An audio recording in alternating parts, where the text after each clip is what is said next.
for today's video, we're going to talk about two different topics. We're going to talk about how to calm a fussy baby and then helping your child sleep through the night. And I picked these two because these are really common questions I've received, and I feel like it's something that most of us have had a struggle with or will struggle with at some point. So I thought it would be good to address these two topics together. The first thing we're going to talk about is how to calm a fussy baby. And we're going to focus on the newborn stage, so 4 months old and younger, because this is typically when you see fussiness in babies that can be extreme or happens a lot.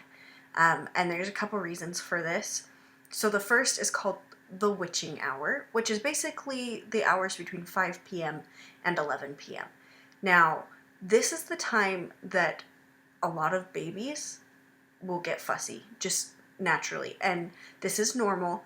This is just a hard time of night for a newborn baby. They're still adjusting.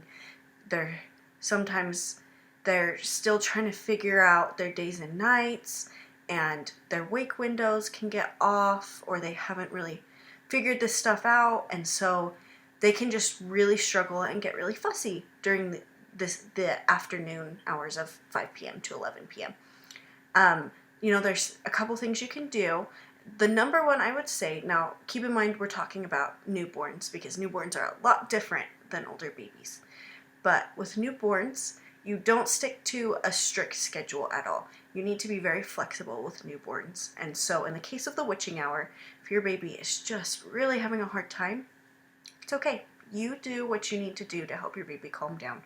There's some things like a change of scenery, so maybe just go for a walk so that your baby can get some fresh air, and the motion of the stroller can be really soothing. Maybe they need to sit in the swing for a little bit. Maybe you need to rock them, or they can take a bath. Any of these type of things that can help settle your baby down, or things that you know calm your baby, then go ahead and do those, because at this point during the witching hour, it's not about trying to get them to follow a routine or set a good habit. It's just about helping them to calm down. So the next part about calming a fussy baby that comes up a lot is colic.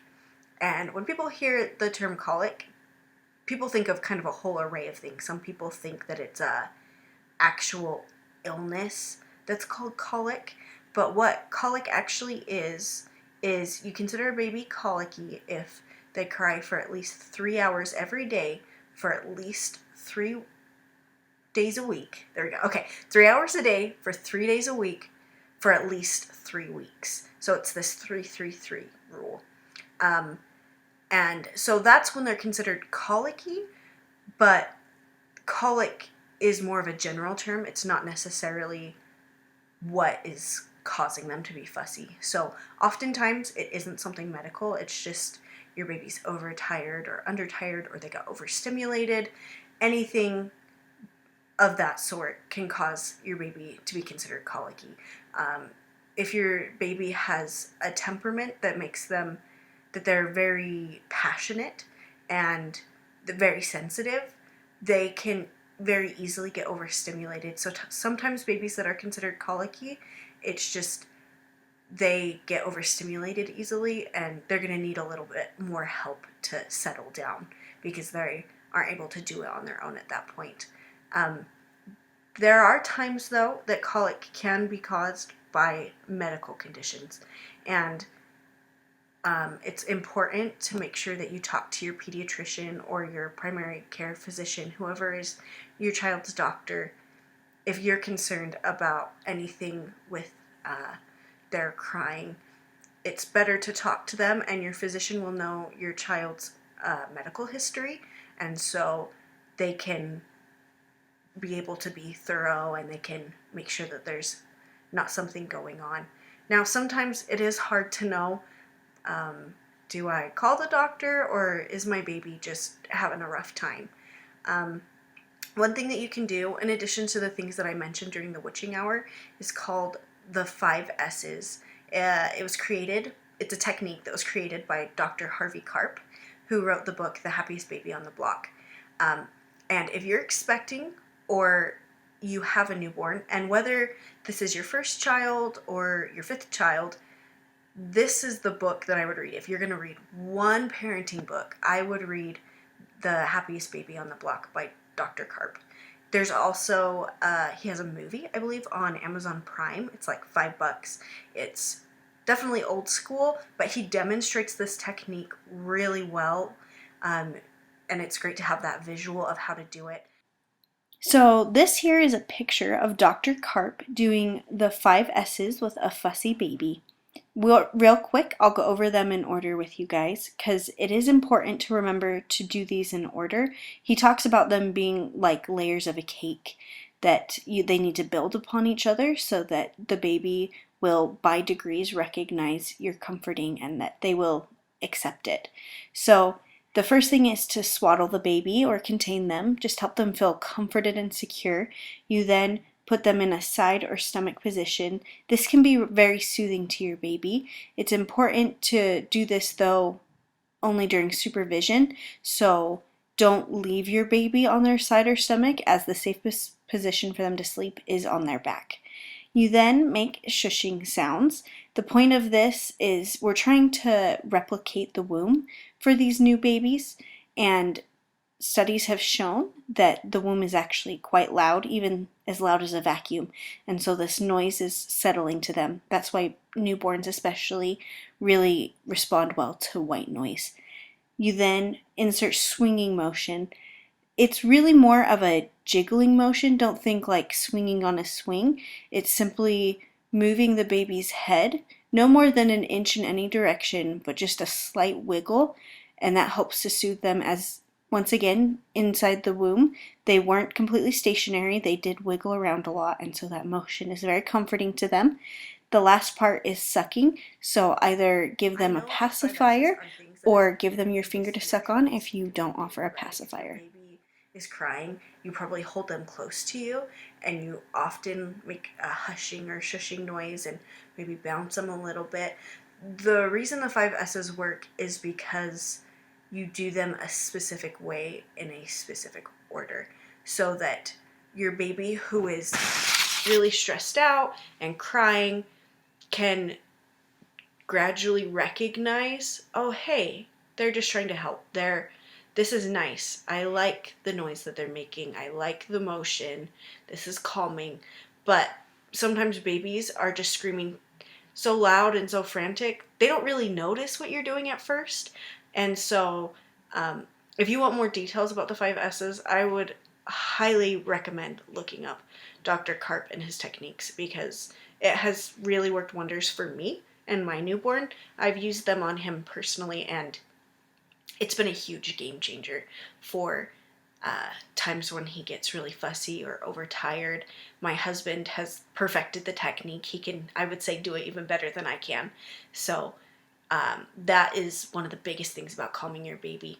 So back to if colic is caused by something medical. Like I said, if you are worried about something, call your pediatrician. But something else to remember is if you tried these 5S's with your newborn, because even if your baby is very upset, they should work to calm a baby simply that's upset. They might take a little bit depending on how upset your child is, but they should work. And so if you've tried the 5S's and you've tried giving them a bath, rocking them, nursing, whatever you know normally calms your child down or has calmed them in the past, and they continue to cry and be colicky, that is when you really should talk to your doctor and make sure that it's not something medical, because the 5S's aren't going to mask something medical. So if your baby is crying because they really don't feel well, then they might calm down very temporarily, but they're still going to be colicky. And so that's a really good key to be like, hey, I need to go talk to my doctor about this. So those are just some tips. If you have specific questions, as always, you're welcome to reach out and ask. But those are some really good tips about how to calm a newborn.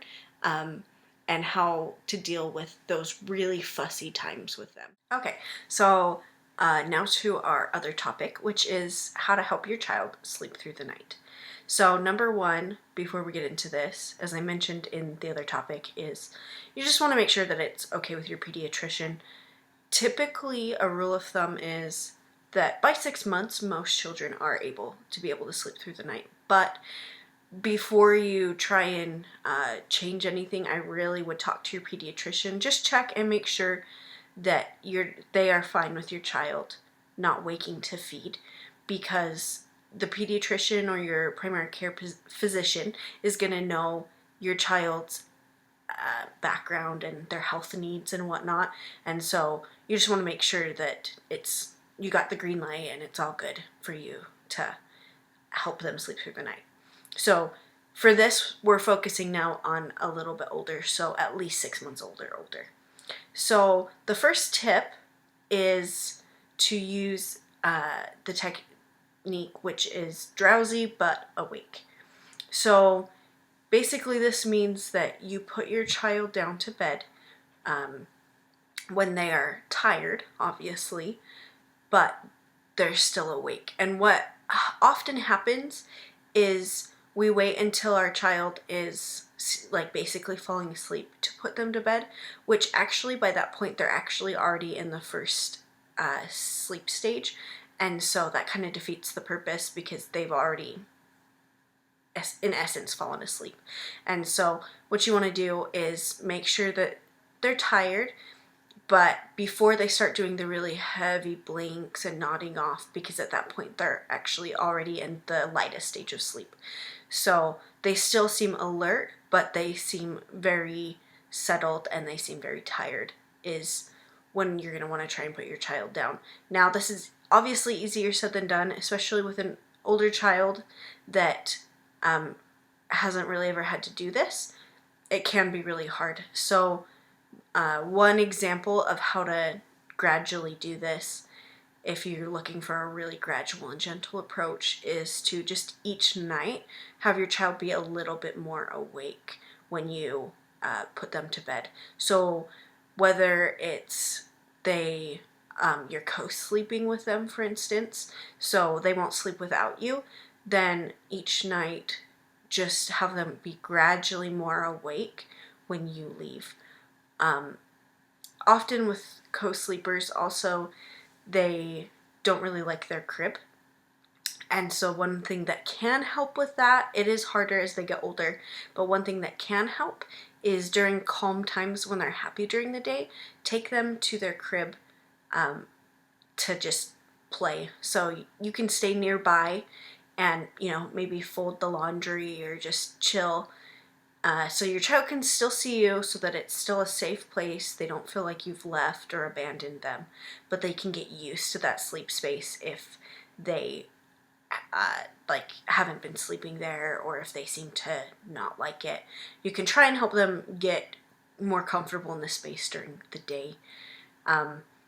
This drowsy but awake also works with other sleep props, really with any sleep prop, such as if you have to nurse them to sleep, or a good one to use with this is pacifier dependency. So this is one way to either reduce or eliminate pacifiers, is that drowsy but awake. So gradually each night you're gonna take their binky out when they're a little bit more awake, so that they are slowly getting used to falling asleep without it, because then eventually they don't need it anymore. And that's the goal with any of these sleep props. Sleep props can be really tricky though, and this is just a really general tip, because sometimes getting rid of sleep props is going to take a little bit more of one-on-one help depending on your child's sleep needs.